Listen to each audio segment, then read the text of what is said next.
Formula Regional Middle East Championship is about to come to a conclusion over the next 2 days, and it'll be a very tough one to decide. But the man who stands here at the end of this race could well have the same number as this particular board. Having taken pole position, Tukka Tarpanen of Finland is in prime position. All he has to do is stay ahead of Taylor Barnard in race 1, and he will be the champion. Everybody watching in Finland, this could be your moment in the sunshine. Let's find out how he is going to limber up, along with all of the other contenders in Formula Regional Middle East for this final weekend.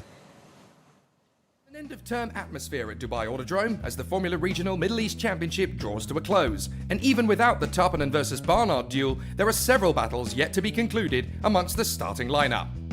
Tukka Tarpanen is just 1 point away from clinching the drivers' and teams' titles for Race GP, whilst Zachary David's 2 podiums at Abu Dhabi helped the team accelerate away in the standings. Jesse Carrasquedo is still working hard to catch up, and Kanato Lee adapted well as a new boy last weekend. Mumbai Falcons have shot up to second in the standings at Yas Marina, thanks to the win for Rafael Kamara and the podium finishes for Ugo Chukwu and James Wharton. The team may have lost the chance to defend the team's title in 2024, but both Kamara and Wharton are competing for third in the drivers' race. The PHM AIX squad are still hopeful for a win or two before the season's end, and Taylor Barnard is in full send mode for as long as the title race is still alive. Brando Badua and Tazanapol Inverfivazak are still quick and could grab some more silverware, whilst Luruki is getting closer to the podium every weekend. Marty Boyer and Pinnacle still have statements to make as the Spaniard bids to catch Kamara for third, whilst Giovanni Mascio and Alexander Abkasava are now deserved point scorers following great battles last week. And now that Finley Green is almost fully recovered from appendicitis, all 4 drivers want to bow out strong. MP stood for missed potential last week, as Bruno Del Pino was robbed of a maiden win with suspension failure whilst leading, and Nikhil Bora's tyres faded too rapidly for a fight for victory.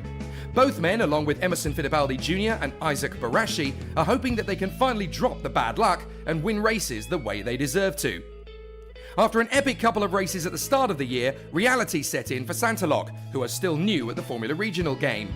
But Teofil Naal still has the speed to turn in a good showing, and both Enzo Peugeot and Jose Garfias were in positive form last weekend, and will be keen to leave the UAE with some silverware to carry home.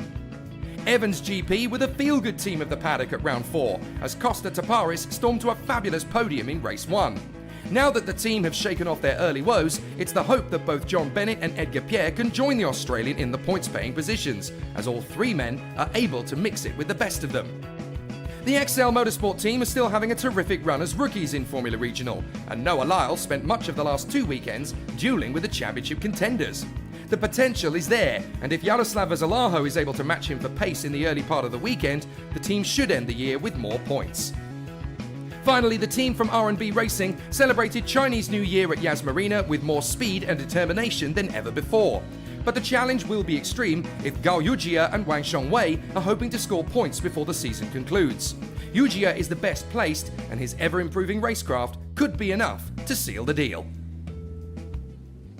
Well, we're in a very interesting situation coming into the start of this one. Obviously, we know that Tukka Tarpanen is going to be going from pole position off the starting line. It's going to be very, very easy for him to let it slip, though, in the conditions that we've currently got.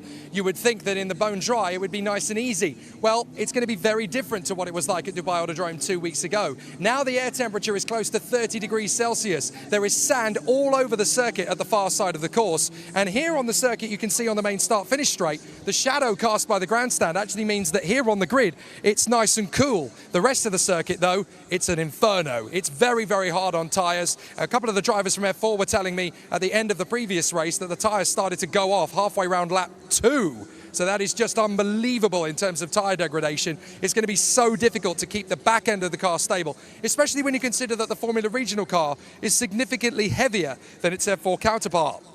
So we're going to have a lot of very interesting battles out here on the course.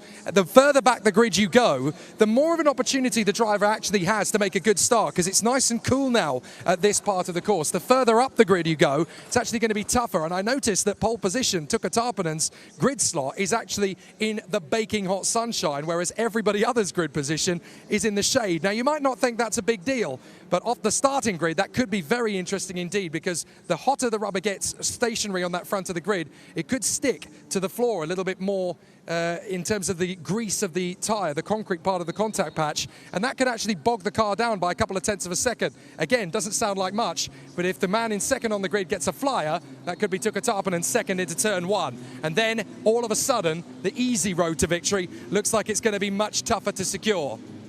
There's a real atmosphere of expectation for this as well. You've got a lot of people that have travelled here for this particular race. They want to see something spectacular. I saw in the pit lane earlier this week, Jock Clear of Ferrari was here to keep an eye on his young academy drivers. And of course, Tuukka Tarponen on the course of going for the title. I'm not entirely sure Ferrari were expecting to have their boy be quite as spectacular as he has been at this stage of the season. It's been pretty spectacular to watch how he has gone from a Formula Regional rookie in the first weekend to the man about to clinch the championship with a whopping 50 points advantage coming into the anti-penultimate race of the season. So there's a lot riding on the Finn in this particular part of the course, but he's definitely going to have it particularly exciting.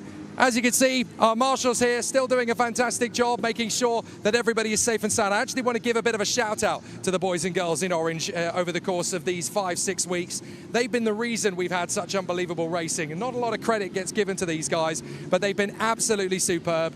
And we have to say that these fantastic men and women have been absolutely incredible over the course of the weeks. They've been absolutely the reason why the racing has been so spectacular. We need to give them a huge shout out. Without them, we are nothing. So they've been absolutely fantastic, and all of the drivers pretty much have been safe and sound throughout. There's not been any major incidents over the course of the weeks, only a couple of race-ending moments rather than anything that we needed to get really concerned about. So again, all credit to the officials and the marshals around the circuits these last few weeks. They've been absolutely amazing. Right, so now that the drivers are finishing their second reconnaissance lap, they're going to make their way to the starting grid positions. We'll hang around a little bit longer while they get to the grid. So what can you expect over the course of this race? Well, it's going to be 28 minutes plus the additional lap. There could be a safety car or two, especially considering how hot and how intense it's going to be.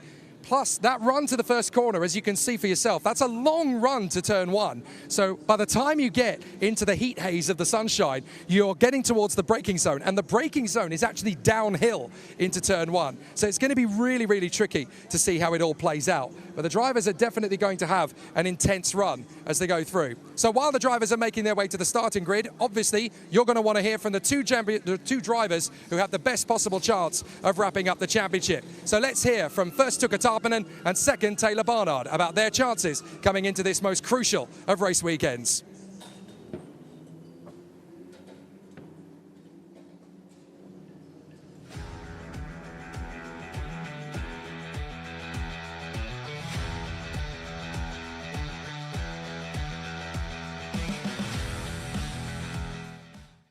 We're at a critical point in the championship now. 3 races left. You have 50 points on Taylor Barnard. Is there any pressure going in, or are you just not thinking like that? I think I don't have a pressure. I think he has more to win. Let's say, okay, I can also lose the position in the championship, but you know, I just do what I have done so far, and I keep the focus on staying on points and focusing on what we do. This weekend, Jock Clear from Ferrari is here, obviously observing his young drivers, so this is the perfect opportunity to seal the deal under his nose, I guess. Yeah, it's nice to have Jock here to see us, me and Rafa, doing quite good job in this championship, and yeah, for sure he will give us some good tips. Considering you've just become the rookie champion after 4 very tough weekends, you've actually scored more points in the first 4 weekends in 2024 than Andrea Kimi Antonelli did all year last year. Are you surprised by how successful it's been? Yeah, I'm quite surprised. Also, as I say, the team is also quite surprised how fast we have been. It's obviously good to be that quick and fight for the wins and podiums. And I'm really surprised what we have done so far and really happy. We're looking forward to seeing what you can do, Tuukka. Good luck. Thank you. Taylor Barnard, the fight isn't over yet. Still 3 races to go and still a good chance you can catch up. What are your expectations for the weekend? Well, I mean, the gap is quite big. Last time we were here, I was on pole and I won the first race. So the idea is to try and get pole and win the first race, and then we'll just see what goes from there. You've just come back in from Bahrain, your first experience of a Formula 2 car. I'm sure everybody wants to know how exciting and how much fun that was. Yeah, of course it was great fun. My first touch with the Formula 2 car was something special, and can't wait for the first round. So obviously we've got some very serious competition ahead. The reverse grid race is obviously going to be a big challenge, but you have been able to go from the back of the grid to the front in the past. Is this full send? Definitely. Looking forward to it, Taylor. Good luck. Thank you. Short and sweet from Taylor Barnard. You know he only does two things, full send or stationary. It's going to be really exciting. So check out the track temperature now, 31 degrees Celsius. That's actually the air temperature, not the track temperature. It's climbing all the time and it's getting relentlessly hot out there. And it shows you just how difficult we're going to have it, because the tyres, I was being told by the drivers in F4 UAE at the end of the race, essentially the tyres lasted one lap at peak and then it suddenly started to drop away. And you could really see it in the closing stages of the previous race on track, the F4 race, where the tyres just literally plummeted like a stone and the back ends of the cars were desperate to overtake the front end. So this is going to be very tricky for everybody. So let's talk you through the starting grid. After the earlier investigation into Brando Badua, he was cleared and acquitted, so he will take his position on the front row of the starting grid. That's great news, because the Italian really has an opportunity here to go for his first win. There's a lot of pressure on Tuka Tarpanen to get into hot water from pole position. So essentially, Brando could go for the move into turn one. Tuka could let him have it. Second position would be all he needs in these situations to get himself to the front position. So really exciting. And an opportunity to have a look and see what will actually happen. So let's see how exciting things are going to be. But now we've got a really exciting situation for all of the contenders out there. Tuka Tarpanen, pole position. All he's got to do in the first race is beat Taylor Barnard, and he is going off P12 on the grid for this one after a difficult qualifying session this morning. So it's looking pretty much done and dusted. It isn't finished yet, of course. But it's certainly looking a little bit easier for Tuka to win this championship than it is for Taylor Barnard to. A lot has to happen, essentially, in first race for Taylor Barnard to win the championship. And I know that everybody in Finland is pretty much already running to the bank in the bookies and saying he's going to win the championship in about 45 minutes. But that is not really a guarantee. A lot can happen in Formula Regional Middle East, and over the course of this season it already has. So things that we already thought were pretty much a done deal do not necessarily come that way. There is Rafael Camara, a race winner this year, currently third in the Drivers' Championship, hoping to seal that over the course of these three races. I don't quite think he's going to have enough in terms of points haul to keep up with Taylor Barnard and take second in the Drivers' Championship, but certainly third is what he's after. There's Jessica Riscado, the Mexican driver, who is Tuka Tarpanen's teammate, and also on the grid, Jessica Riscado finds himself alongside his teammate Kanato Lee, the Japanese youngster, who is still learning the trade. The safety car goes off around the course. That's so that they can put themselves into position. There is young Bruno Del Pino, who's been very strong over the course of this weekend so far. Sixth on the grid for race one, but he'll be third on the grid for race two. He did a terrific job in qualifying for MP Motorsport, and it's great to see that the team are back to their best, not only with Bruno Del Pino, but also Emerson Fittipaldi Jr. is going to be starting this race from 10th on the grid. Much more the sort of pace we have come to expect from the young Brazilian, who of course is the son of the two-time Formula One world champion and Indy 500 winner, Emerson Fittipaldi. Everybody's in very much end-of-term feel here. They don't really want the season to end. Some of them are looking forward to going home, having been stuck out here since about January the 8th. But at the same time, a lot of people were just getting into the swing of being out here, and it's a shame we're going to have to end it after this weekend. I, for one, am, as always, going to miss the United Arab Emirates. It's always been a very welcoming country for me, and it'll be tough to take that on Monday I'll be getting on the plane and probably won't be able to get back here again until January 2025. But there is James Wharton gearing himself up ready for the last weekend of the season. 7th on the grid for him in race one. It'll be fascinating to see how he continues his incredible run. But Tuka Tarpanen and Brando Badua are the men you want to watch from the first part of the race. They will go off the starting grid. PHM AAX looking for a win in this anti-penultimate race of the year. Even if it doesn't come from Taylor Barnard, if they can get it with Brando Badua, they'll be absolutely ecstatic. And after the week that Taylor Barnard has had, giving his first taste of a Formula 2 car, I don't think he can be too miserable about the way things have gone. Second in the championship will still give him enough super license points to be a Formula 1 racer, not test driver, racer. So that is very exciting for Taylor Barnard, and he'll be able to take that to all of the F1 teams and go, look, 2025, there could be a real grid reshuffle.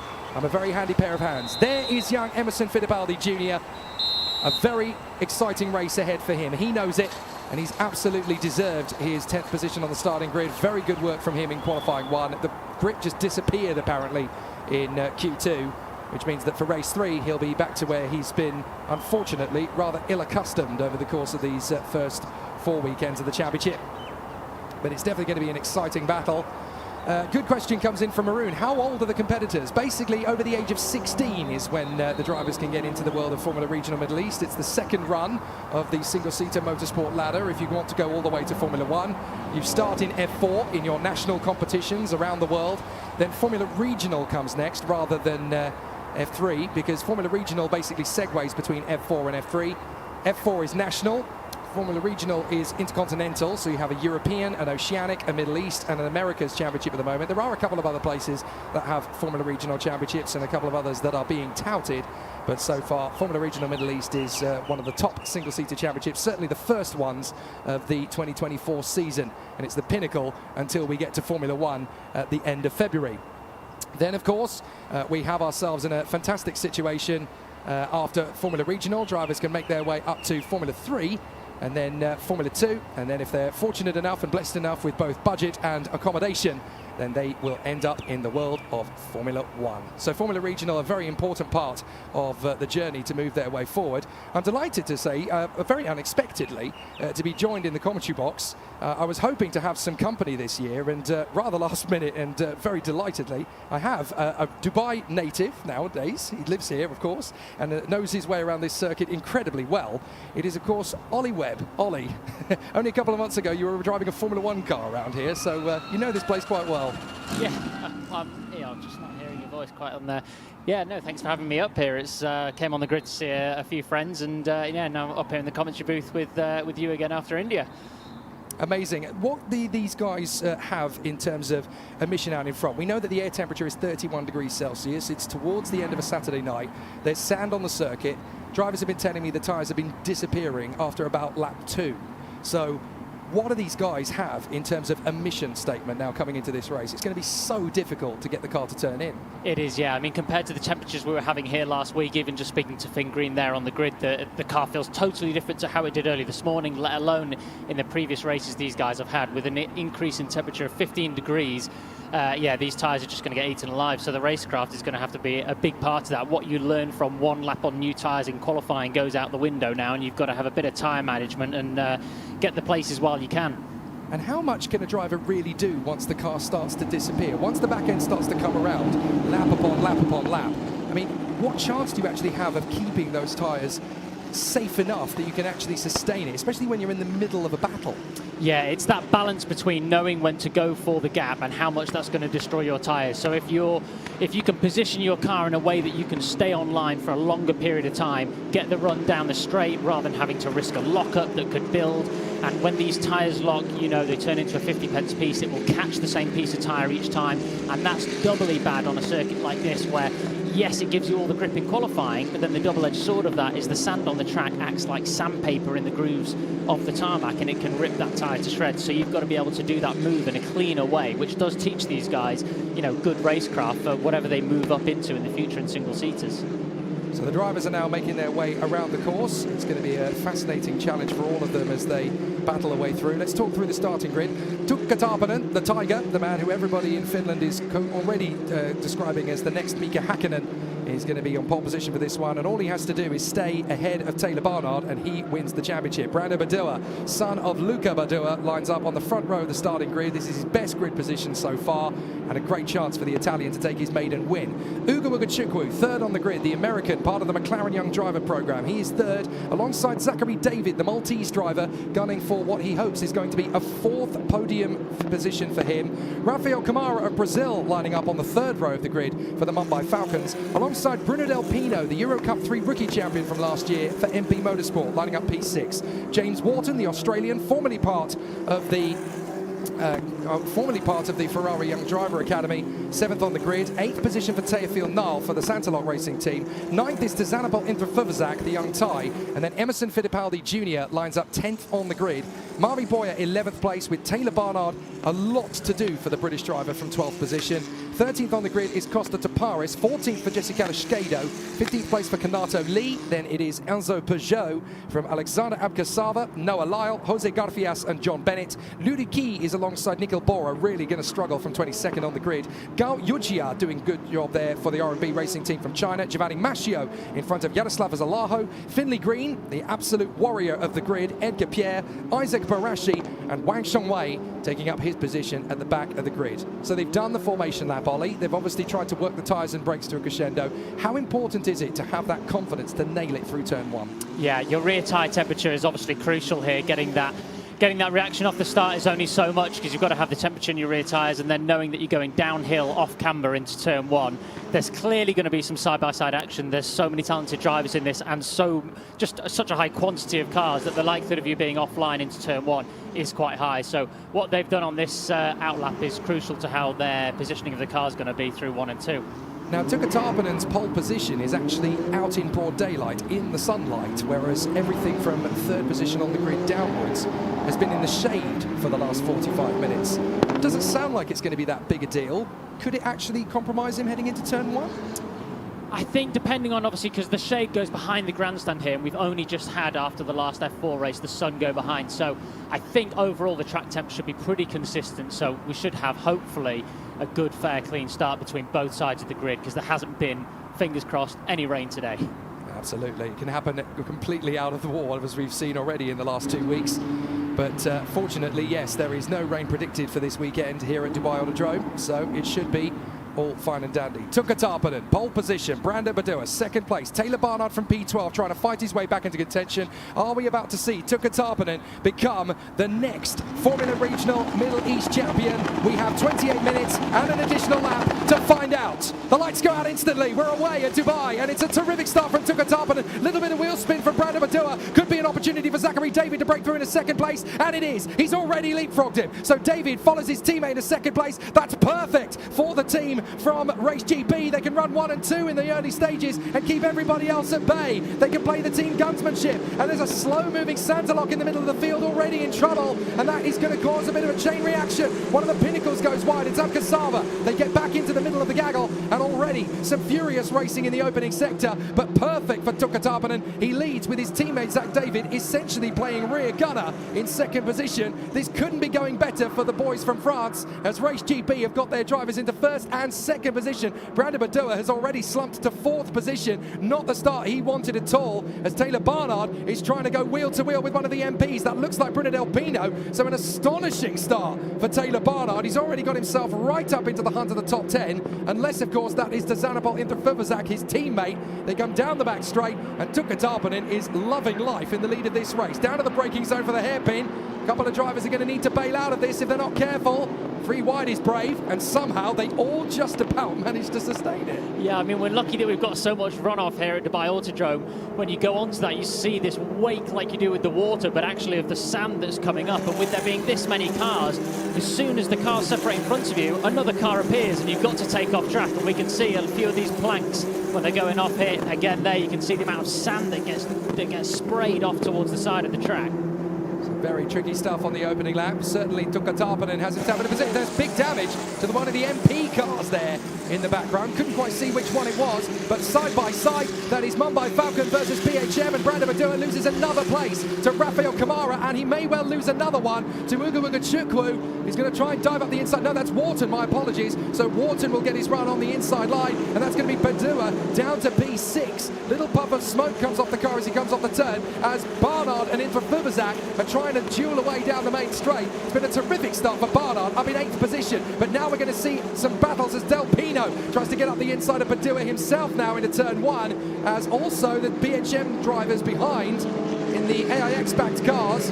That's Barnard and Intrafuvazak are trying to stay out of harm's way. Barnard has managed to get himself in front of his teammate, and Mari Boyer is held at bay for a little longer. So too is Emerson Fittipaldi Jr. in the orange and black MP. But Teofil Nal and Nikhil Bora have had an incident on the opening lap. It's Nikhil Bora who's pulled off the racetrack.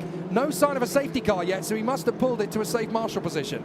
Yeah, we can't see any debris or anything, but the slight bit of footage that we saw, it looked like a rear wing to the side. I don't know if there's been a puncture, but tell you what, whoever makes these jab rock wood planks is going to be making a lot of money after this race. Certainly will. It's a perfect situation up front. There is Teofil Nal. He's already out of the car. So the Santaloc driver who took a win earlier this year at Yas Marina, not ending his season the way he wanted to. That's going to ruin race 2 because, of course, reverse grid race 2, it's the top 10 finishers in race 1 that go into position in reverse for race 2. So if you retire from this one, you'll start from the back in race 2, and that's a problem as you've got yellow flags and drivers still racing wheel to wheel. It's difficult for the drivers because obviously it's a very tricky point to notice the yellow flags.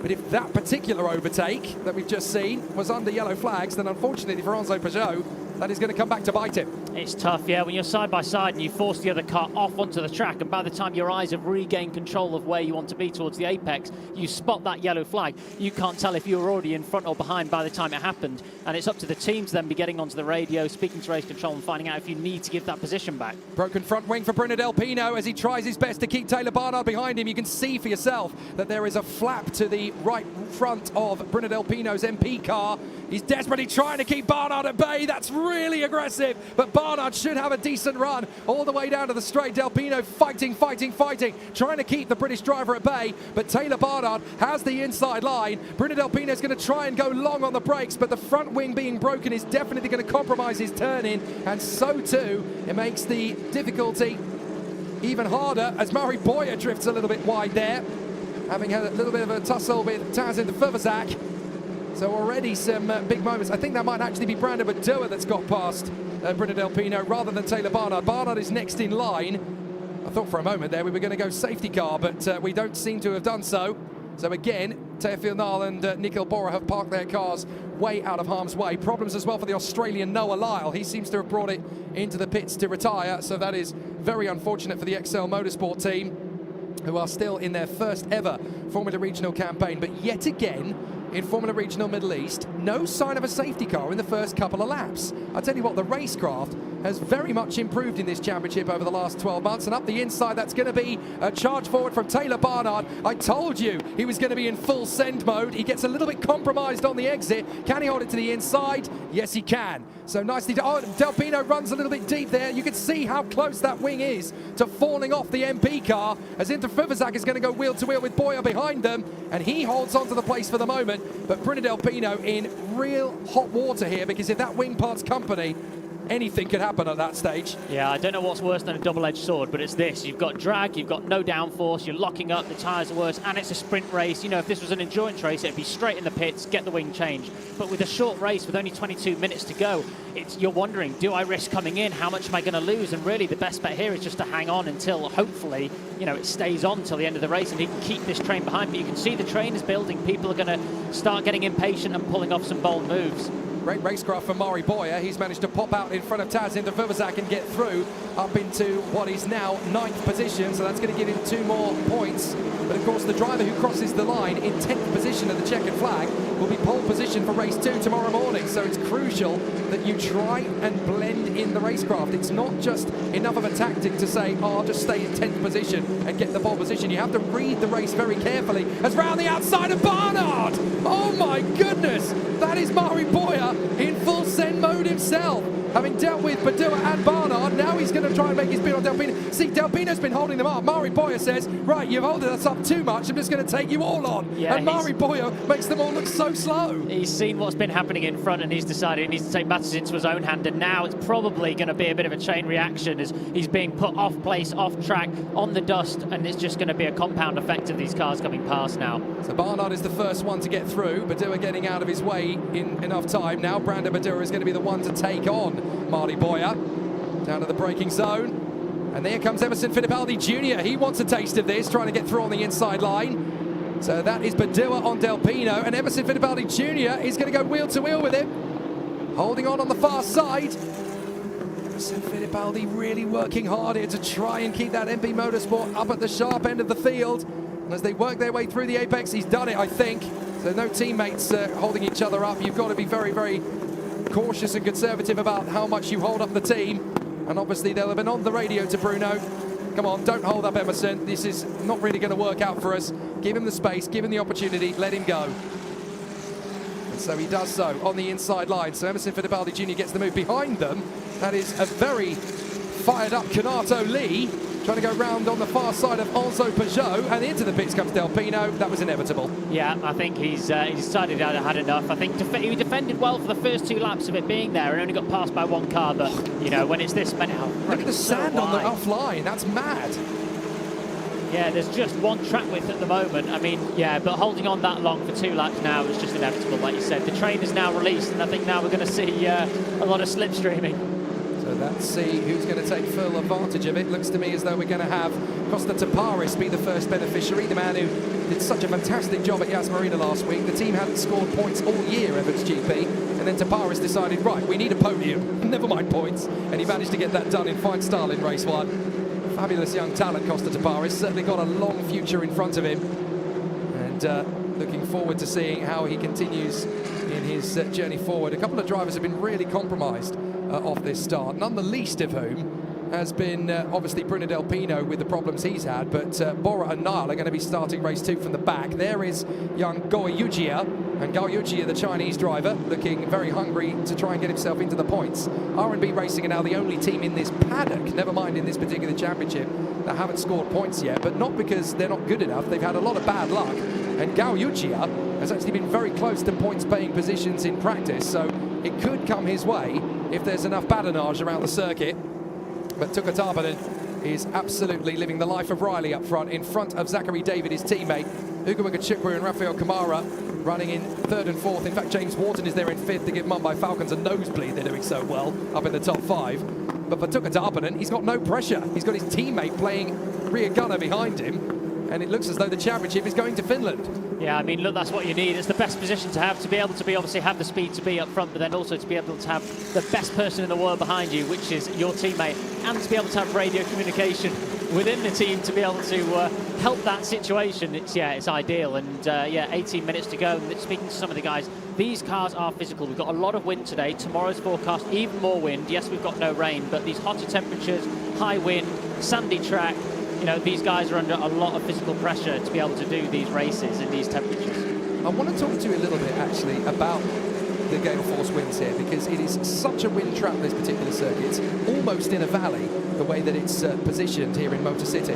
And you've been there in a single-seater when you're on the limit around this particular circuit. When the wind changes direction, what is it actually like? What does it do to the car? It must be like trying to wrestle your way through. It is. It's like when you're coming down the highway, down the motorway, and you come over a high bridge. Not only do you get that wind hit you, it's like 2 semi-Arctic trucks have come past either side of you as well. The wheels moving in your hand, and on top of that, these aren't like road cars. They don't have 2 full locks of nice power-assisted turn. They have loads of caster. Now, what that is it means in your hand, it's like holding 2 20-kilogram weights while you're being strapped in, and nothing can move except your organs and your hands to move this weight in between, and it only goes 90 degrees each way. So when the wind does come, that wind pushes you a hell of a lot more than it would do in a nice soft road car. Now this is going to be very tough from this moment on for the drivers. We're in 31 degrees Celsius temperatures. There's a big dive up the inside, comes there from Kanato Lee on Enzo Peugeot, and Taparis decides, right, I've had enough of this, and Jesse Carrasquedo is trying to run rings around him. The Mexican going very hungry there on the inside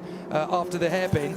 But from this point on, you know, we haven't had a safety car. The tyres have not had a chance to cool down. 31 degrees Celsius air temperature. Those tyres are going to be absolutely screaming at those drivers. It's not going to be easy now to keep these cars moving to the end of the race. Yeah, and with how hard these guys are pushing each other easily, they're certainly not taking it easy. I always find, actually, through that hairpin, you see so many people pushing wide. There, we've got to move right around the outside, but can you hang on through there?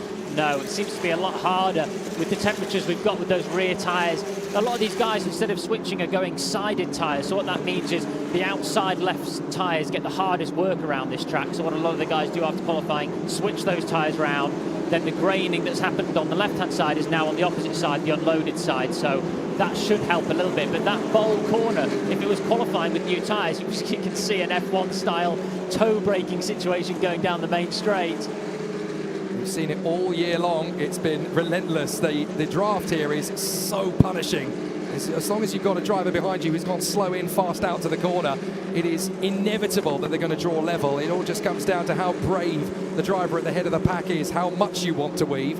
We've had a few warnings for it over the course of the season. Obviously, when you're 16, 17 years of age and you're desperate for the next Toto Wolff or Fred Vasseur to spot you, then you're going to do anything you possibly can to make sure that you are at the head of the train and you are going to beat your opponents. It is so tough, and you've been in this world. You know, you came through the ranks of Formula Renault and Formula 3. It is the most difficult part of your racing career. On the inside, that is going to be a bold lunge from Brando Badua. He gets back into the draft there on James Wharton, makes a good move, and Wharton's going to do his best to come back at him. But I think that's pretty much slam dunk as far as the Italian's concerned. He's made that look absolutely perfect. And yeah, this is so tough, and the pressure on these guys is relentless. I've said this time again, Ollie, this is not like the world of football or tennis or cricket, when all that hard work you do in your teams is done behind closed doors. You never see Man United and Valencia's under-21s on telly. It's all behind closed doors. You don't see them till they're ready for the first team. This is so much harder. You're under scrutiny and under pressure from the moment you get into an international kart race, never mind at Formula Regional. You're watched on every level, and with the amount of data that's involved in this sport as well, like you said, not only the races are seen when you're coming up, your practice sessions are seen. You can literally quantify, you know, you don't go and look at Andy Murray's past and go, how did he do when he practiced that time on a Tuesday afternoon? Here you can go, oh, how did this driver do in Sector 1 on Tuesday the 19th in 2005? You can literally see it. So it's big scrutiny, it's a lot of pressure, and on top of that, it's happening at a younger and younger age. So it is fascinating and incredible at the same time what a lot of these guys can put on their shoulders. It looked to me as though Badua was having to get out of the way of a little scrap of paper or a polythene bag or something to try and get out of the way. And that's important as well. I mean, you would think it's not really that big a deal, but if that gets into the air duct, that's an engine that's going to cook. Yeah, we've seen it time and time again in the Formula 1 as well, with tear-offs getting trapped in the side pods, in the radiators. These cars, although they're little mini Formula 1 cars, we've got to move there down the inside again. Looks like a fairly clean move. Yeah, that's nicely done by Edgar Pierre, taking on Jaroslav Vezalaho, but he runs wide. So Vezalaho, the Ukrainian, is going to get the run to get back on there. That's very nicely done. It's a bit of an even Stevens battle between these two at the moment. It is, yeah. Yeah, I said usual commentators curse saying a very clean move just as the plank slammed onto the side of the curb there. Big lock-up there increases the gap, unfortunately, makes it even harder. And that's like a proper punch in the arm when you go over that as well. You feel that for about half a lap. Oh, yeah. I mean, compared to the GT4, GT3 and prototypes, maybe less so prototypes, you can kind of ride over those with your cup of tea in your hand without spilling anything, no problem. But in one of these, it certainly hurts. Up to the inside, trying again. This is going to be Enzo Peugeot now on the inside of Liu de Qi. So the Chinese driver so nearly loses the back of the car. That's what happens. We've seen that move 3-4 times so far this race, and I was waiting for A, that to happen, or B, this, which is the problem is you can force a driver wide coming onto a straight and then keep the position, but if you force a driver wide into a connecting corner without a straight in between, you're both going to get potentially punished by the car that's, 2 cars behind gets both of you. So Giovanni Mascio gets a really rude awakening there as Liu de Qi almost slides into his side pod. Come on, man, what are you doing? Give me a little bit of space. So it was very, very scary for Giovanni Mascio. And in behind him, you've got one of the Heavens GP cars. That's got to be John Bennett. So the British driver who's been in GB3 this year. Just gone in 2023, I should say. He'll be hoping for another strong campaign in the 2024 main body of the season. But it's all settling into a nice, neat rhythm. And up front, Tuka Tarpanen is on course to the champion. It's almost happening back closed door. Goodness me, how tight can you get on the run to the first corner as the two duelers, Kanato Lee and Enzo Peugeot, practically trade punches on the way down the straight. I wouldn't be surprised if there was a touch of contact there. I mean, it was beyond close that. So, yeah, good driving, or should I say good avoidance there. That was as close to some of the antics that we saw at Catalunya Spanish F4 last year as it's close to get without repeating it. Very close indeed. And Kanato Lee and Enzo Peugeot, who haven't done the whole season, don't forget, both of them joined in last week at Yas Marina, so they're both keen to make an impression with a massive disadvantage compared to everybody else. But fair play to them because they're currently in 11th and 12th. They are just off the points. And I cannot understate how difficult it is as a driver to join a championship mid-season, even if it's only a 6-week campaign, and be on the pace straight away. For Kanato Lee and Enzo Peugeot to be in a 30-car field very nearly and be fighting for 11th when they've only done 3 races prior to this, it tells you how talented they are. Exactly, and not only just for the lack of experience within that championship, but the lack of knowing what everyone else's racecraft is like. You learn against your competitors. You know where they're weak, you know where they defend, you know where they're strong, and you can use that in your tools in your armory to be able to attack in the right places. So it's even more impressive. But talking about that move again, that defence down the straight, we were looking at the snaking before and the slipstreaming, and obviously you're only allowed one move to one side and then you have to come back to your line, and we see that snake is now only allowed to have that one move. It's interesting, actually, I don't think we talk about it too much.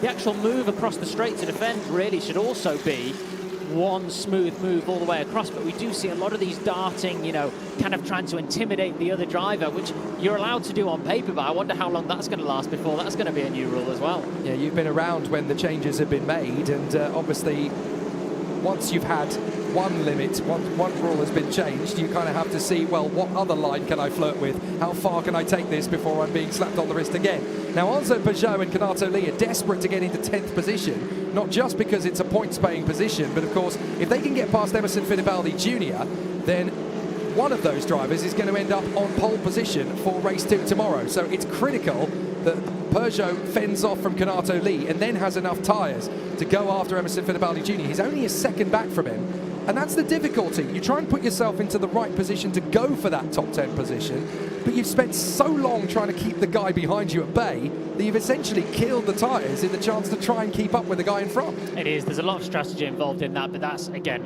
one of the reasons I love these sprint races, these single-seater races as well, across all these different formulas, is these reverse grid races that we actually had in 2010, our first year I'm old now, in Formula 3. Just, it feels like there's another fight for first place in the grid. I know it's 10th, but it feels like, you know, there's a lot of jeopardy there going on. And one of the things that I always found really interesting about this campaign as well, you know, I talked to Top Speed about it. There's been a lot of chatter on the social media and on the forums about how the reverse grid race, it has the same points here in this championship as it does for race 1 and 3, and people don't really see how that's fair. But the argument from Top Speed is, well, the race is the same length of time. It's 28 minutes plus 1 lap, same as it is for race 1 or 3. As a driver, how would you respond with that? Oh, how politically correct do I have to be here? Well, you're not a driver in the championship. You can say what you want to a certain extent. I think it should be less points. You do, fair enough. I think I understand the point of view of that, and I understand the driver's frustration also. Maybe the simplest form of that is that you do shorten the race ever so slightly and maybe extend one of the third races into... So I said politically correct, now I'm getting myself even more trouble. I'm changing the format completely. So here's what we'll do. 6 race weekends, 6 races per weekend, same entry fee. Love it. I love it. I knew when I brought you into this booth I was going to have some fun with this race, Ollie, so thank you. I'm so appreciative. Tuukka Taipaleinen, just 8 minutes roughly away from becoming the latest Finnish superstar in single-seaters. There's been quite a raft of them over the last few years, and certainly it's been a while since Finland can say we've got a potential world champion on our hands. Kimi Räikkönen, of course, retiring from Formula 1 a couple of seasons ago, and they've been waiting for a new star. We discovered him all the way back in 2019 at Angeville in France, when he suddenly popped up as a complete nobody, and he wiped the floor with everybody in the factory teams at Tony Kart, CRG, Sony Kart and Birolard, which was no mean achievement for an absolute shy, you know, young pretender from a privateer team from Finland to come straight in and show everybody the way home. He's got so much written about him. He's now part of the Ferrari Young Driver Academy. He's going to have a really interesting path to the top, and when you consider the fact that this year he has scored more points in 4 weekends than Andrea Kimi Antonelli did last year in 5, it shows you that he's definitely one for the future. And if people are going to talk about Kimi Antonelli as a potential Formula 1 driver next year, then clearly you've got to have the similar conversation about young Tuukka Taipaleinen for 2026. There is Taylor Barnard, the British talent, who is desperately trying to keep the fight alive, but in 8th position. It's just going to slip away from him. But he has said many times, you know, I will go full send. It's my way. It's how I'm going to do it. He's been thrown a lifeline by PHM AIX this year to race in Formula 2. He was confirmed last week as the last driver on the grid. And it's such a feel-good story when everything is about trying to scrape a budget together, when you're desperately trying to find the money to go racing. And PHM AIX said, no, this guy shouldn't be without a drive in Formula 2. He's talented enough. He's good enough. At the end of this race, he'll have secured 2nd place in the championship and have enough points to be a Formula 1 racer. Not a test driver, a racer. So for him to not be in Formula 2 this year, as far as they were concerned, would have been a crime. And as the reserve driver for Neo McLaren in Formula E as well, there's plenty of potential for Taylor Barnard, and he's definitely one to watch out for. So finishing 2nd in such a competitive championship, again as he did last year, he'll be frustrated, but you've got to see the big game. You've got to see the long term here. Yeah, I mean, look, that's an amazing way to start your campaign and your year. Obviously, their campaign's already started in the winter here, which is great while we have these races here in the UAE, but to have that on your shoulders, to know you've got the license to race if you ever need to be called up, to be a reserve driver in these high-level championships, it's a confidence booster, and I've experienced when you're on that wave, you can really ride it and use your talent with that. So still these battles are becoming a little bit tighter now, and this is the effects of having the tyres start to fall away. Look, Tuukka Tarpanen is just doing what he needs to do. This is what I love about watching him. He doesn't disappear and dominate races. He just drives the car as fast as is needed. You don't overcook the tyres. You don't overcook the brakes. He just keeps it there. He knows that a second and a couple of tenths is all you really need to stay in front of Zachary David. David's going to play rear gunner. The Mumbai Falcons cars don't seem to have the legs to keep this going, especially now that Padua has got past Wharton. It's all square. But look, Tarpanen's probably got the pace in that car to stretch this out by 3-4 seconds, but he doesn't need to. He's under no pressure to, so it's a bit like Nicky Lauda, isn't it? You know, it's like, why drive the car faster than you have to? Yeah, to be able to keep a consistent enough gap that isn't quite, you know, possible to make a huge use of the toe, to be able to deal with that pressure as well, keep it that consistent. I mean, watching it throughout the race, it's been such a consistent gap as well. It's not like the clear 1 or 2 tenths he's got in pocket he's using, like you said, to pull away to have a 4-second lead by the end of the race. Clearly he's trying as hard as he can, but he'll be looking in his mirrors every other straight, keeping calm, making sure he's not overlocking up where he needs to, not pushing the brake zones where he doesn't need to. Right off wide there. And that is Noah Lyle. He's going to try the weirdest overtake in history. How is he going to make that stick? From off camera to 3 places ahead or whatever it was. That was and that switchback was never going to work with how much sand I thought he was going to have on his tyres. Well, that's the Aussie way. Noah Lyle putting in such an incredible overtake. I never would have thought that possible. That's worth another look. Is it like Aussie ping pong where you can play off on any wall you want? Yeah, paddle is not really the done thing in motor racing, but that was about as paddle a move as you can get in motor racing, wasn't it? Absolutely incredible. From proper left field.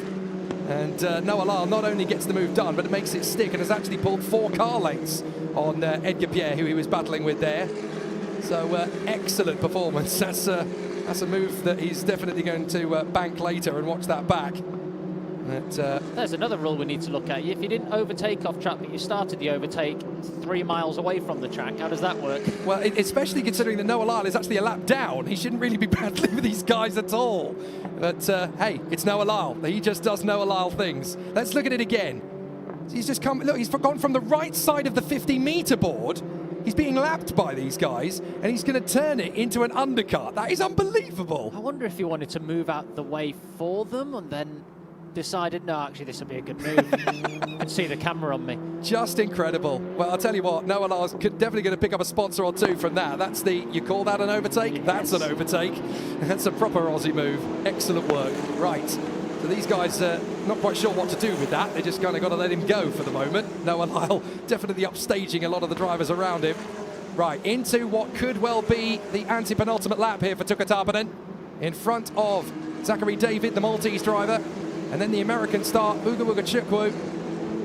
Fabulous, fantastic battle for the final podium spot. And these 2 teammates will go for it. You've got to remember that in this sport, yes, there is a team's championship, but there's no monetary incentive to win that championship from a team's point. It's not like Formula One. If you win the team's championship, there's no prize money incentive. You're just trying to engineer the cars, do the best job you can, and advertise, you know, we are a top 3 team. You want to come race with us next year. The drivers will push each other. They will go to battle. They're trying to get to Formula One, so they will have no holds barred in the opportunity to go for the move. Totally. They are in it for themselves. I mean, yes, if there's nothing to gain for one driver and a championship to gain for another, maybe there'll be some kind of team play there. But otherwise, these guys are in it for themselves, and the team have just got to do their best job to be able to put them in that place. And interesting enough, talking about teams doing a good job. 3 laps ago, I didn't actually mention it at the time, but the top 8 cars all did the same lap time of within a tenth of each other. That's astonishing. Absolutely incredible. If you want to know how close it is between these guys getting to Formula One and not, having that little between that many drivers, it shows you that, yes, it is talent, yes, it is money, but it's a lot of luck as well. Yeah, you've got to have all of those factors. I mean, you've certainly got to have at least 2 or 3 of them, and one of those 2 has always got to be the skill. If you don't have the connections with the teams, then you've got to be able to have the funding to be able to get the connections with the team. You don't have the funding, you need to speak to as many people as you can to be able to get that opportunity to show your talent. The great thing is now, which I love with these super license points, is the underlying thing will always be that you still need the talent. You cannot anymore just simply pay your way in. You need the talent, you need the connections, you need to be able to have got the results, and then if you've got some funding behind you as well, even better. And you can see it works, because in Formula One these days, the whole grid in most of the sessions are covered by a second and a half, so it shows you that the talent is what is still king. 13, 12 seconds, 11 seconds left on the timer, so this is the penultimate lap, whatever happens.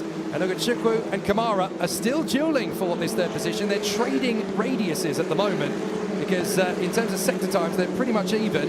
Ogachukwu's last third sector was at 32.7, Kamara at 32.5, so he is getting a little bit more out of this tyre, certainly towards the end of the lap, than Ogachukwu is.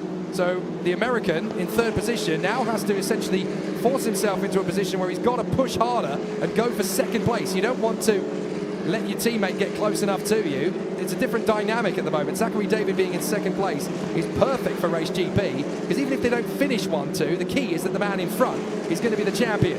But in third and fourth position, these two have nothing to lose now. They know they're not going to be champion, so they may as well just hunt down that final podium place. And Kamara, don't forget, in fourth position, is trying to secure third in the Drivers' Championship. So it will be key for him to get that position away from Ogachukwu. Badura in fifth, Wharton in P6, then Boyer. But look how much it has spread out over the time. Barnard again in 8th position. He was talking about how difficult it is to get this car switched on, and yet again he has fallen away to 6 seconds back from Marty Boyer alone. Yeah, and that fight also all the way through the grid, that fight for pole position on reverse grid with Fittipaldi and Peugeot has actually switched now. So now we've got behind in 11th place. Who's that now? Lee now. Yeah, so now that went from 6/10 of its closest behind Fittipaldi with Peugeot, but he's now fallen down to 12 and a second off 11th himself. So I think 2 seconds in hand for Fittipaldi with a lap and a half to go. He should be pretty comfortable there. And that will be such a deserved result for Emerson Fittipaldi Jr. He's had 4 weekends from hell, to put it very bluntly.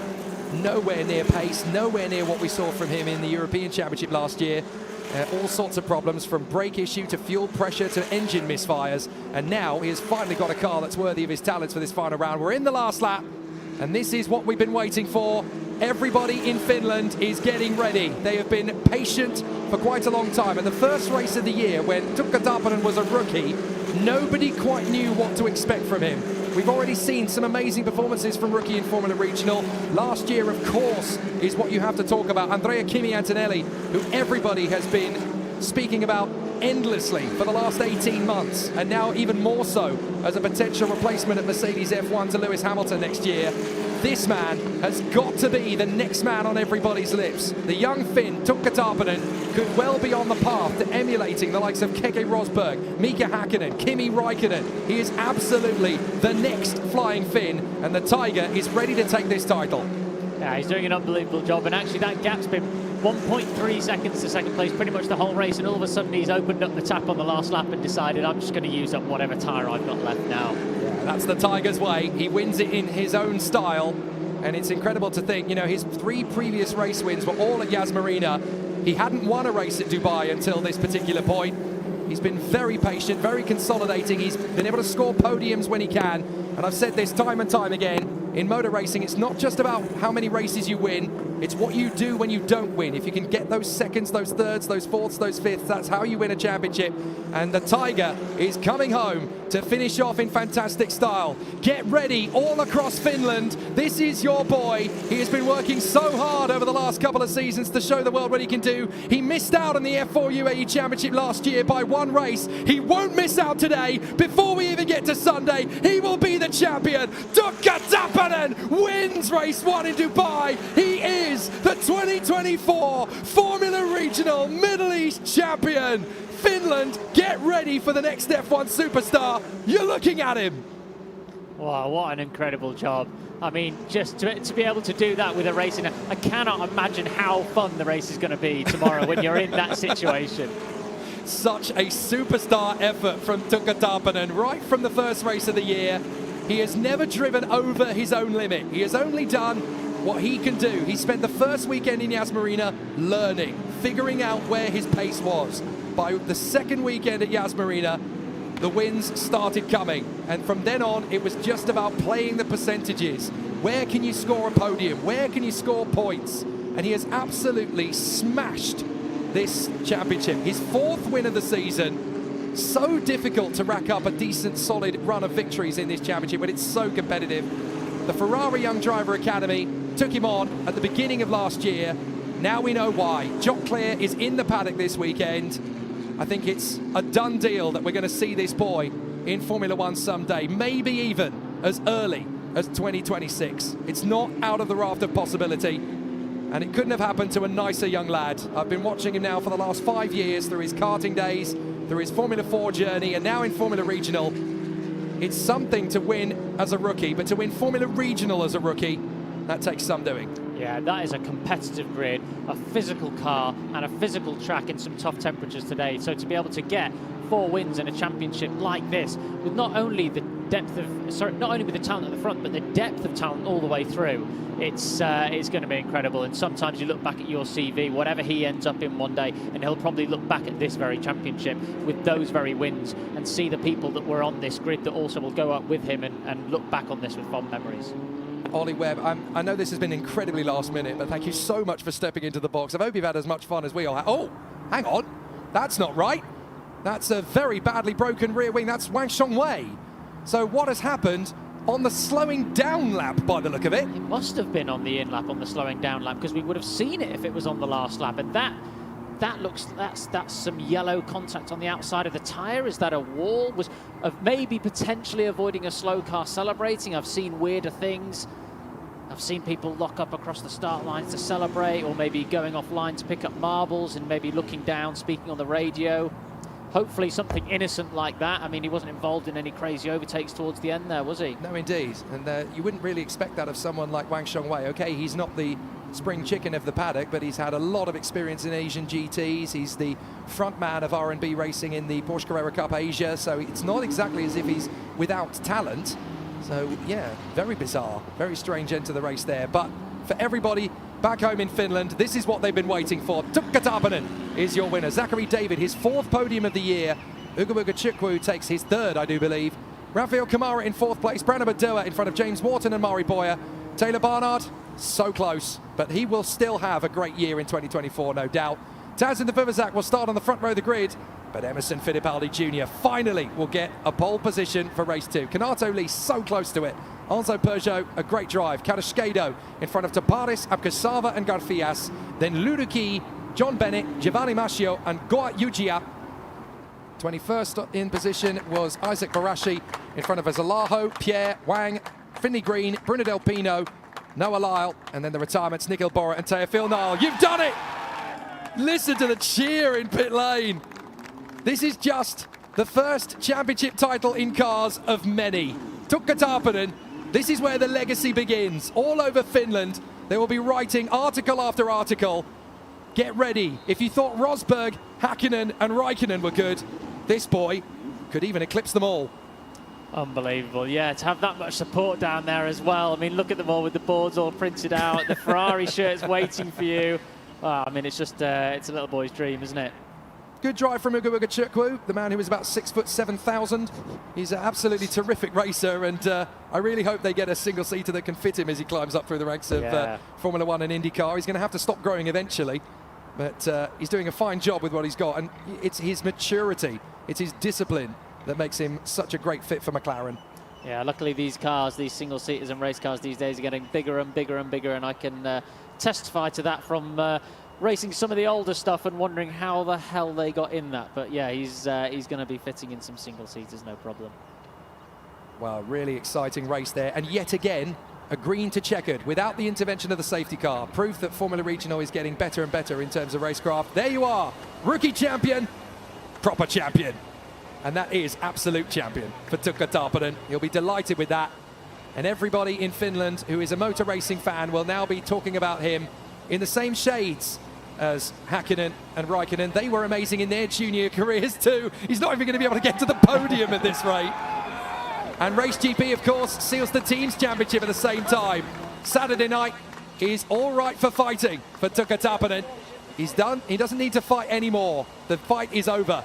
He is the new champion of Formula Regional Middle East, and rightly so. Oliver Webb, thank you so much for being with me for this. It's been such a dream to have you in the box for this moment. And when he's in Formula One 5 years from now at Monaco, you can say, I was there. Exactly, I was there when he got the job done. I'm glad you saw me on the grid. No, thanks very much for having me. And yeah, learning a few of these guys' names. Obviously, know only just a few of them, so it was fun to come and commentate on it. So thanks for having me. You'll be straight off to the bookies to put a fiver on him being world champion in 10 years. That'll sort out your conservatory. Well done. So, a fantastic performance from Tuukka Tarponen. The podium is coming up, but we have a new champion here in Dubai. His name, Tuukka Tarponen. Get used to hearing that name. You'll be hearing it a lot.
The fairy tale starts here, folks.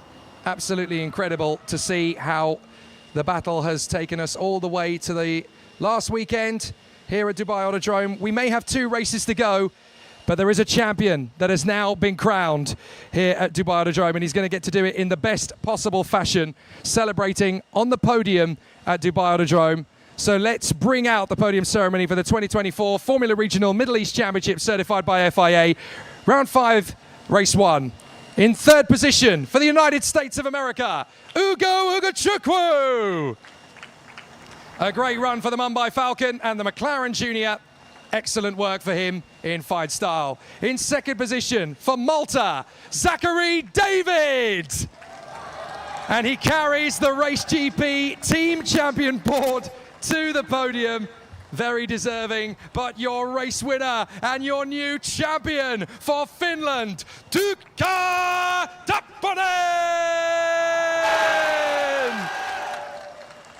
This is a proper celebration, and this party could go on long into the night, even though we've got 2 races to go tomorrow. It is my honor to invite Fang Yuan from Top Speed to present the trophies for our drivers on the podium ceremony. First of all, for the United States of America and the Mumbai Falcons, Ugo Ugachukwu.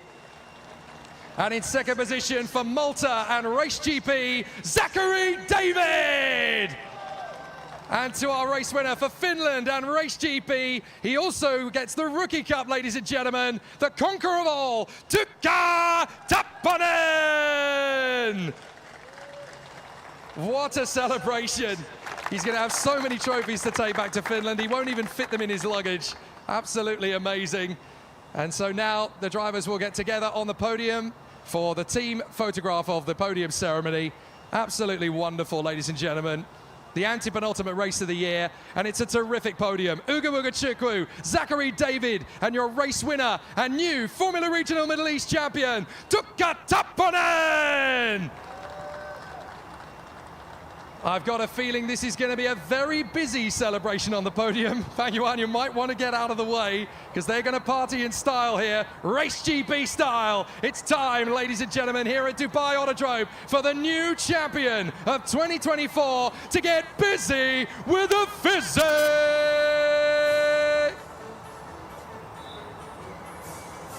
Excellent work. 2 races still to go tomorrow, of course, but for Tukka Tapponen, it's plain sailing. He can enjoy Sunday in the knowledge that nobody can take it from him anymore. Rookie champion, teams champion for Race GP, and the new Formula Regional Middle East champion for Finland, Tukka Tapponen. We cannot wait to see how things will play out tomorrow. It's going to be a very exciting final 2 races of the season. Join us again for more great action from F4 UAE and from Formula Regional Middle East. We still have an epic showdown in F4 UAE to come tomorrow with 3 or 4 drivers still questing for the title. But at least the Finns back home can rest easy tonight. Tukka Tapponen is the king of the hill in Formula Regional. Join us tomorrow.